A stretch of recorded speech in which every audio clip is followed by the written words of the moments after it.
ओ बता কোৱা আমি গোলাঘাট যাওঁ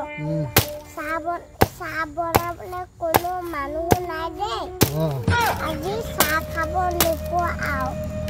হ'ব আমি আহিলে মানে নেনে লৈ আনিম তাৰপিছত খাব দেই আচ্ছা ধুনুকে বনাব দেই আচ্ছা তুমি আলি ষ্টেণ্ডৰ বয় হলা নে গোলাঘাটত কি চাবা কোৱা কি চাবা গোলাঘাট গৈ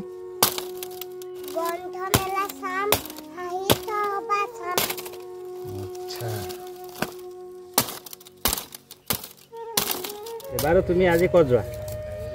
একদম টিপটপকে আছে যে মই যাম গোলাঘাট কোন যাবা মা তাৰপিছত পপা মই আমাকো চাবলৈ মন গৈছে কি মেলা বোলে কণ্ঠ মেলা নহয় গ্ৰন্থ মেলা মই নাজানো আকৌ সেইকাৰণে মই কণ্ঠ কৈ পালোঁ আমি যাওঁ দে তোমালোক কাম কৰি থাকা আচ্ছা নেনে অলপ সৰহকৈ আনি দিবা দেই